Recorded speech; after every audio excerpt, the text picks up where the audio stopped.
I hope that you are still hungry for steak, because all week we've been dropping videos and tutorials on how you can raise that steak game.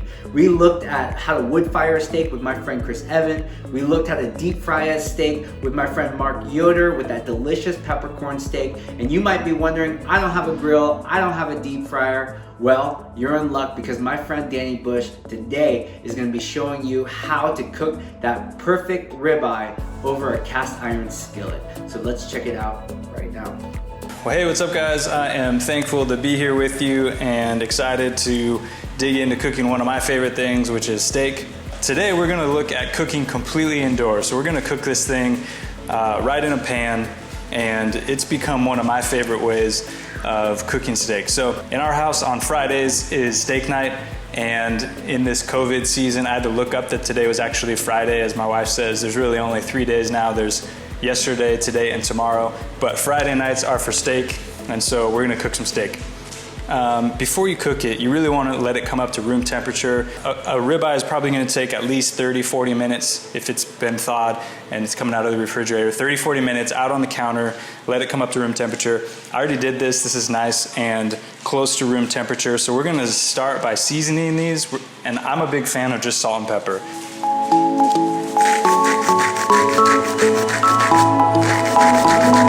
It's okay to be generous with the salt and pepper. These thick cuts of meat will take it, and it'll just make it all the more delicious.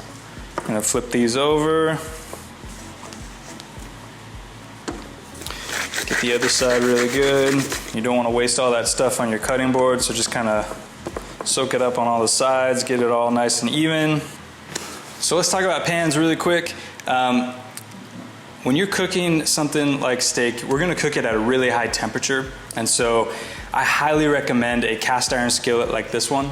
If you don't have cast iron and maybe you've just got like a stainless steel pan, that'll work too. But I wouldn't recommend a non-stick pan. And there's a lot of different thoughts on this when you read about it. But in general, non-stick pans aren't really designed for the high heat that we're gonna need in order to sear this on the inside and make sure it gets cooked all the way through. We're gonna get this thing really hot on the stove behind me in a second. All you need is a little bit of oil, and I've got avocado oil. Canola oil or vegetable oil is another good one. You don't wanna use olive oil because it has a lower flash point, which means that it will smoke and not be good. It'll burn at a lower temperature, but the avocado oil, I think is at a 500 degree smoke point, which we're gonna be good to go. If I was better prepared, we'd have some garlic, but I didn't have any, and I didn't wanna go to the store just for garlic. And I'm gonna use some fresh herbs in here and a little bit of butter. So let's head over to the stove. So we got our cast iron skillet. We're gonna turn this thing on. We're gonna get it, on my range, it's somewhere in between medium and high, a little bit higher. We wanna get this thing really hot. And so we're gonna let it preheat here for a second until we start to see a little bit of smoke come off, which is okay. No need to worry. As it's heating up here, I'm gonna add just a little bit of oil, not a ton, but we want a little bit to heat up with it. About a tablespoon or so. A couple other things you might want is a spoon. I'll show you why when we get cooking. I'm gonna have my butter close by.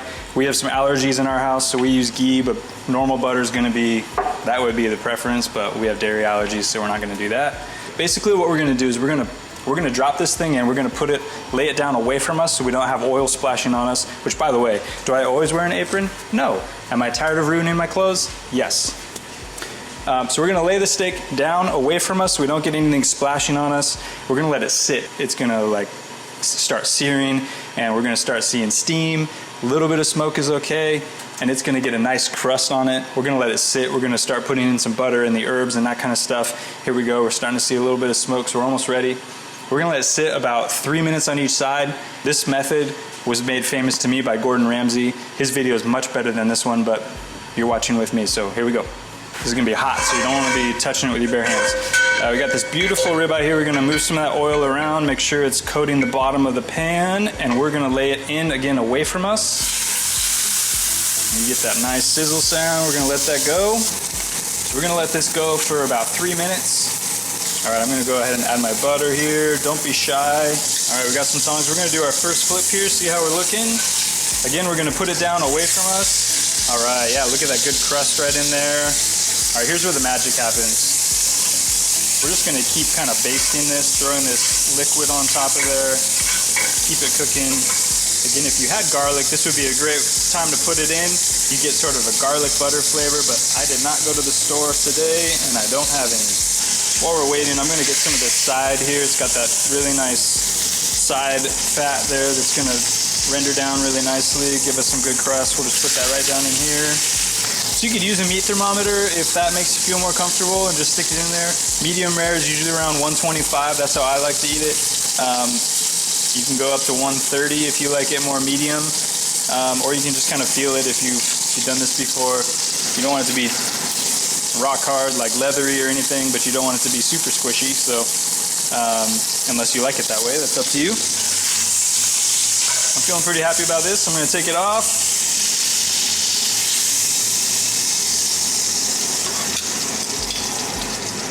That's looking pretty good, and we're just going to let that sit and rest for a few minutes. All right, so our ribeye has been sitting for about 10 minutes. We just want it to rest. We don't want all those juices like flooding out when we cut it open. We want it to stay in and keep all that flavor in, keep all those juices in there. And so you can serve however you want. You can put this whole thing on the plate and just go to town. You can cut it up, or you can, I don't know, you can just pick it up and start eating it if that's what you want to do. Keep your fingers away from the knife. I'm gonna eat this whole thing, so I'm putting it on the plate for me. Just a nice medium rare look. Got a little more medium than I would have liked, but all in all, pretty excited to eat that. That's cooking inside, and you know, if you don't have a grill or you don't want to go outside, it's raining, this is a great way to still have a delicious steak, and I hope you enjoy. Cheers.